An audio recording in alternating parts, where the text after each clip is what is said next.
Bonjour et bienvenue dans un nouvel épisode de Comics Code, un épisode dans lequel, après Panini Comics, on va passer en revue les nouveautés à apparaître en juin 2025 chez Urban Comics. Un mois de juin qui sera d'ailleurs 100% DC Comics. Mais alors, ça veut dire que c'est la fin de l'indé chez Urban ? Ah, on me dit que non. Ouais, mais alors du coup, j'ai fait ma vignette putaclic pour rien. Ouais, bon, bah tant pis, hein. Qu'est-ce qu'on disait ? Alors, l'événement du mois chez Urban, en fait, il y en a deux. Chronologiquement, ce sera tout d'abord le lancement de la collection DC Paperback, avec 3 titres programmés ce mois-ci. DC Paperback, c'est donc une collection dont le but premier est de rééditer le fonds de catalogue Urban actuellement indisponible, dans une édition souple plutôt que cartonnée, histoire d'éviter la flambée des prix. Ce qui n'en fait pas une collection à petit prix pour autant. Et c'est le premier tome du crossover No Man's Land qui va inaugurer la collection, premier tome d'une série qui devrait en compter 3, contre 6 pour la première édition publiée à partir de 2014. Logiquement, chaque tome de cette nouvelle édition devrait rééditer 2 tomes de l'édition précédente. Mais on va rester au conditionnel, vu que la fiche figurant sur le site d'Urban reprend à l'identique le sommaire du premier tome de l'ancienne édition, tout en annonçant une pagination de presque 700 pages. Dans tous les cas, on sera rapidement fixé. Et à part ça, est-ce que c'est bien No Man's Land ? C'est long. C'est très long. Au total, c'est une histoire qui se développe sur plus de 2000 pages, et forcément, il y a à boire et à manger. L'action se déroule dans une Gotham ravagée par un tremblement de terre, et dont la majeure partie de la population a été évacuée. Et la ville devenue fantôme est désormais coupée du reste du monde et va devenir le terrain de jeu de quantité de gangs et de vilains qui vont s'y affronter pendant qu'une poignée de flics et de héros tentent de limiter les dégâts. Dans le genre, on a lu bien pire. Certains événements vont profondément marquer une partie du casting de l'univers Batman, et c'est dans ces pages que la nouvelle Batgirl va faire ses premiers pas. Mais, encore une fois, si vous envisagez de vous lancer dans ce crossover, pensez à bien prendre votre respiration avant de plonger, vous en aurez besoin pour aller jusqu'au bout. Les 2 autres DC Paperback du mois sont tous les deux consacrés à Superman et sont tous les deux écrits par Geoff Johns. C'est tout d'abord Superman, le dernier fils, coécrit par Richard Donner, le réalisateur du premier Superman sorti en 1978, et dessiné par Adam Kubert. En fait, ce volume correspond au premier tome de Geoff Johns présente Superman, sorti en 2013, et il reprend les premiers épisodes d'Action Comics, écrits par Jones en 2006-2007. L'histoire est centrée sur un gamin qui semble être originaire de Krypton et qui débarque sur Terre sans prévenir. La présence de Richard Donner au scénario est certainement pas étrangère au fait que plusieurs éléments de l'intrigue rappellent les premiers films consacrés au personnage, et le deuxième en particulier. Ceci dit, cette impression est encore plus flagrante à la lecture de l'autre album du mois, Origine secrète, dessiné par Gary Frank, lequel prend carrément Christopher Reeves comme modèle pour dessiner son Superman. Le récit survole de manière assez superficielle et peu inventive les débuts du personnage, de sa carrière à Smallville en tant que Superboy, jusqu'à son premier affrontement contre Lex Luthor à Metropolis. De manière générale, le travail de Geoff Johns sur Superman ne me semble pas figurer parmi ses œuvres les plus réussies, mais Origine secrète en particulier est un récit quand même assez médiocre, à réserver à un lectorat qui ne connaît rien du personnage et qui serait susceptible de se contenter de quelques banalités à son sujet. En matière d'origin story, je conseillerais bien plus volontiers Superman for All Seasons de Jeff Loeb et Tim Sale, qui ressort en DC Deluxe sous une maquette similaire à celle de la récente réédition du All-Star Superman de Grant Morrison et Frank Quitely. J'ai déjà eu l'occasion sur la chaîne de dire tout le bien que je pense de ce récit, dans lequel les auteurs parviennent à rendre émouvante une vision idéalisée de l'Amérique des années 50, et pour lequel Tim Sale réalise certaines de ses plus belles planches.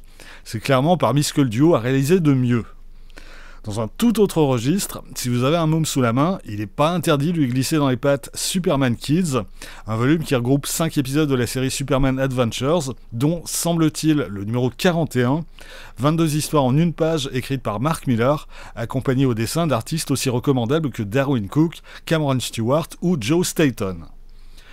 Il reste encore un Superman au programme du mois, mais j'en parlerai tout à l'heure, quand j'aurai parlé du premier tome de Justice League Unlimited, qui marque, et c'est l'autre événement du mois, le coup d'envoi de la collection DC Prime, laquelle réunira donc les séries qui se déroulent dans l'univers DC classique, histoire de bien les distinguer de la version absolute lancée le mois dernier.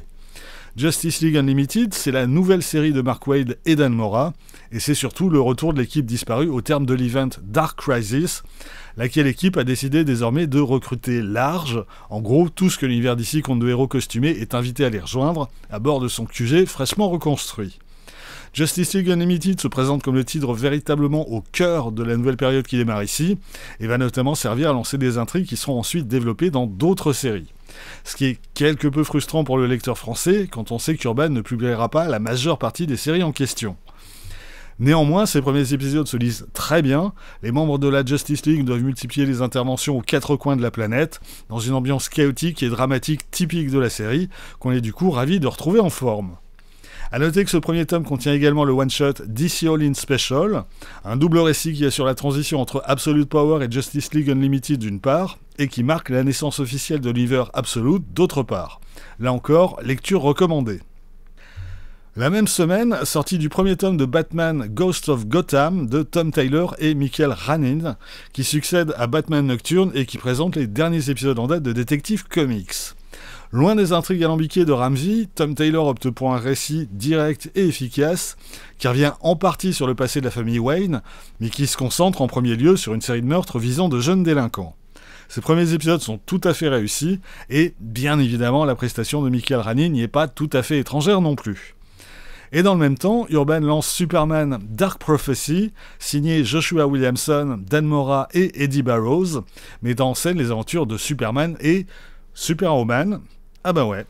Le pitch me faisait un chouïa peur, lecture faite, c'est vraiment pas mal du tout. Joshua Williamson gère de manière assez intéressante sa nouvelle héroïne, dont la présence s'inscrit dans une intrigue plus large dont il commence à peine à tirer le fil.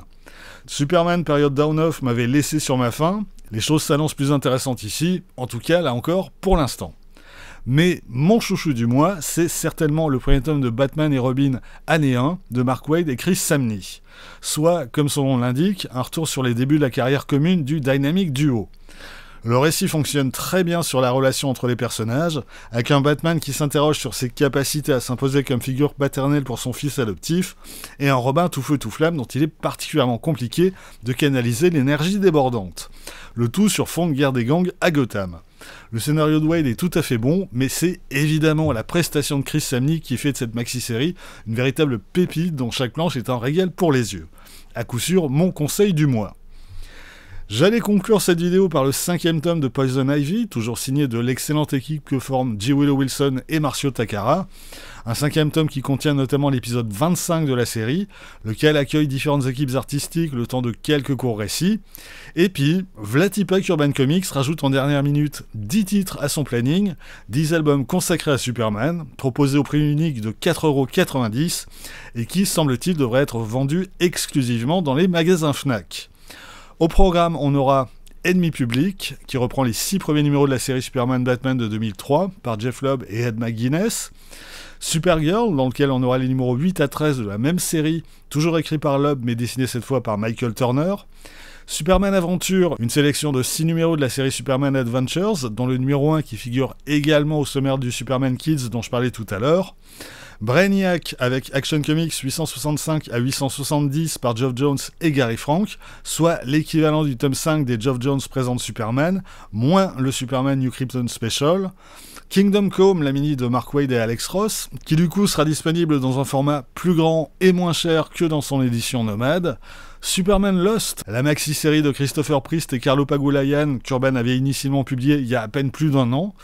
Président Lex Luthor, qui semble reprendre à l'identique le sommaire de l'album qu'Urban avait publié en 2014 sous ce même titre. Renaissance, avec les 7 premiers numéros de Superman période Rebirth, par Peter Tomasi, Patrick Gleason, Jorge Jiménez et Doug Mahnke.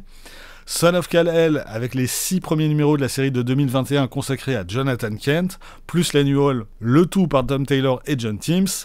Et enfin, Le Diable Neza, soit les 6 premiers numéros de la série Batman-Superman World's Finest de 2022, toujours en cours de publication, par Mark Waid et Dan Mora. On aura évidemment l'occasion d'en reparler, mais il y a effectivement tout un tas de choses intéressantes au programme de cette collection à petit prix, y compris certains titres que je suis surpris de voir ressortir aussitôt dans ce format et à ce tarif, en particulier Superman Lost, Son of Kal-El ou Le Diable Neza.